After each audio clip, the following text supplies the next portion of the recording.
Kid Galahad and Jazza Dickens square off for the vacant IBF Featherweight title in Eddie Hearn's back garden, and that is to top off week 2 of Fight Camp. This will be a rematch between Galahad and Dickens. They fought back in 2013, and Galahad won that first fight via 10th round TKO. And now Galahad is probably one of the most disliked active fighters in British boxing. Many people dislike Galahad due to his failed drugs test, which was back in 2015. But also many people are critical of his style, claiming that he's boring, a spoiler, and is always responsible for sucking the life out of the fights he's in. And some people just don't like his personality. Does have a bit of a cocky side, and many people don't like that. It rubs them up the wrong way. But myself personally, I've always had a lot of time for Galahad. Putting his personality and the failed drugs test aside, even when you consider that he did serve his ban anyway, Galahad is one of Britain's most talented and skilled fighters, in my opinion. He has the trademark switch hitting ability and the fluidity that comes from the Winkerbank gym. But for my money, he brings a lot more to the table than the other fighters from that gym. And though I've enjoyed watching the Ingle Gym fighters over the years, I've always found the style to be overly reactional. And what I mean by that is that there's an over-reliance on reflexes, and maybe the setup isn't as intelligent as it could be. And there's an underdeveloped understanding of positioning. And I think Kell Brook is a prime example of this. Now, Kell Brook, like many of the Winkerbank fighters, is very talented. There's a lot of, raw talent that comes with their style. But say with Kell Brook, for example, you know how he's a little bit rigid. His positioning doesn't change much. He's quite upright. He doesn't really change positions, take his head on either side of the center line and use his eyes to see what he can find. And also, on that same note, he kind of just has that default jab. Sometimes when he's fighting a southpaw, he might probe, but for the most part, it's just that good ramrod jab. But it's almost like it's a bit one speed. And of course, how many times have we seen Kell Brook lean away from punches, just relying on reflex rather than actually manipulating his position to gauge the reaction of his opponent. Everything's very reactionary. It's not as proactive. Whereas Galahad, on the other hand, is severely rated when it comes to boxing IQ and technique. He's able to probe and set up and control his opponents, and he can really string together some very impressive offensive spells while remaining very elusive. And bear in mind that Galahad can do it very effectively from both stances, both orthodox and southpaw. And now, many people may disagree with me and use the Warrington fight as evidence, but I just respond with everybody's favourite adage that styles make fights. Galahad is tremendously skilled, but that doesn't necessarily mean he's invincible. And also going off of memory, that fight was a legitimately close fight. But disclaimer, I will only base it off memory, as I have absolutely no desire to watch that dreadful fight ever again. So yeah, you've probably gathered by now that I rate Galahad. Dickens, on the other hand, is, in my opinion, one of Britain's less effective fighters. That being said, Dickens has a little bit of momentum going.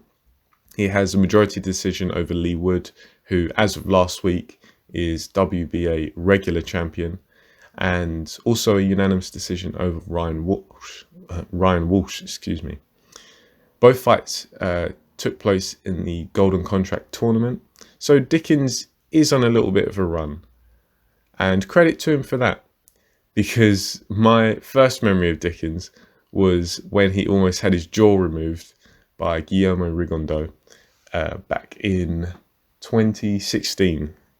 That was a brutal mismatch, and Dickens did pay the price for that. Dickens would be excused for that loss, though, given that he was really hopelessly outmatched. But from what I've seen, he's hardly grown since then. And now I knew that was my first time hearing about Dickens was in the lead up to the Rigondeaux fight. And obviously I did some research to see who Guillermo Rigondeaux, who I was quite high on at the time, was going up against. And I saw that Dickens had fought Galahad back in 2013, their first fight. And I haven't been able to find a copy of that fight until about a couple of weeks ago. And even then, the copy isn't great.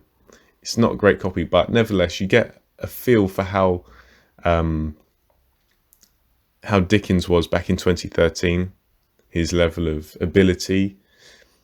Then, of course, you see him in 2016. Well, I saw him in 2016 against Rigondeaux.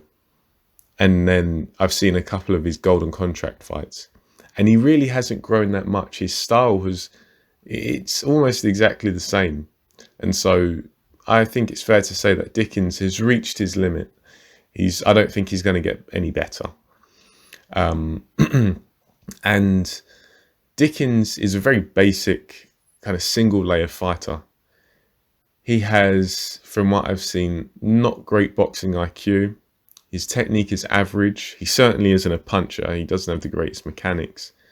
And his athletic qualities are nothing to write home about. There's nothing notable. He has good balance. He has like a kind of in and out style, which leads on to the point I'm going to make next. He's got good balance. He seems to be kind of strong. He's got a decent build. No punching power though at all. It's because he doesn't understand punching mechanics. He's just very basic, very average. So he's actually overachieving, I think, by some margin. But I kind of describe Dickens as being a professional amateur. Yeah, he's in the paid ranks, he's a professional fighter, but he has the technique and the style of an amateur fighter.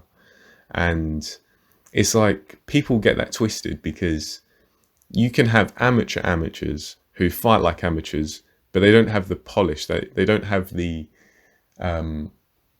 proficiency at that style.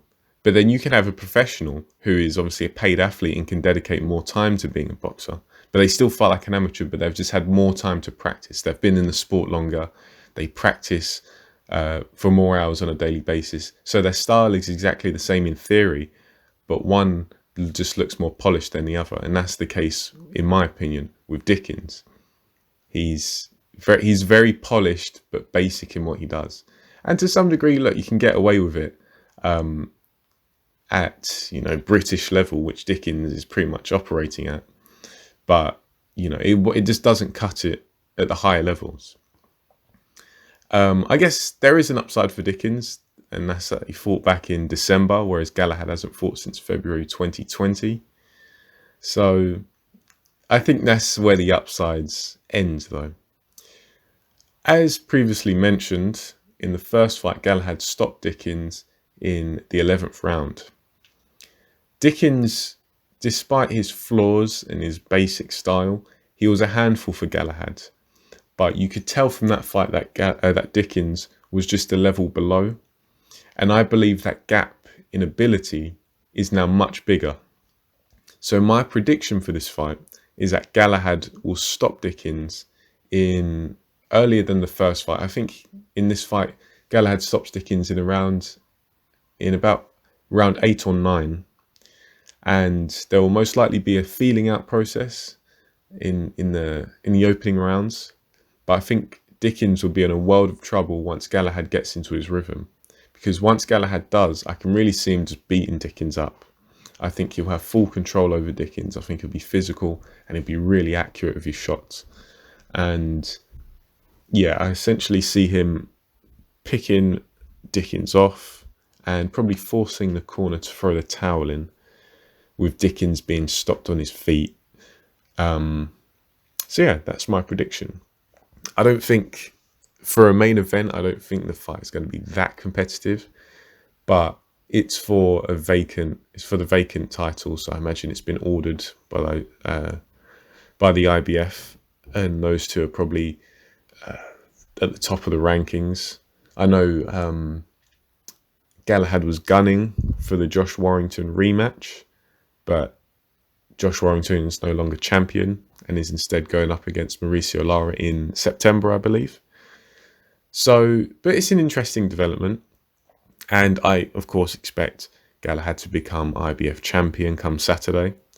And because this prediction, I guess, is kind of thin and a little bit basic, I'm going to try and get a study up of Galahad's last fight against Moreira, because for my money, that was not only one of the best Galahad performances I've ever seen, it's one of the most complete boxing performances I've ever seen.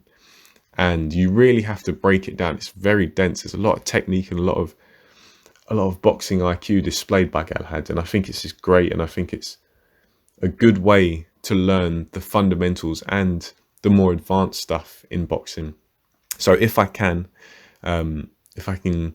get the copy and successfully upload it to YouTube without any issues, then I'll be doing kind of like almost like a watch along study. So it won't be pre-made. It would be the recording of me going through the fight and dissecting it.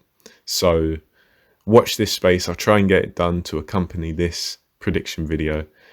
But other than that, let's sign this one off. I think Galahad wins round 8 or 9, beating up Dickens, forcing his corner to throw in a towel. Dickens probably being stopped on his feet. Yep, okay, I'm happy with that. If you want to discuss this fight, write something in a comment. I'll get back to you. Like, share, subscribe, all that good stuff. Keep an eye out for the video. Hopefully I can upload it to YouTube. Thanks for listening, and I'll catch you in the next video. Thanks, guys.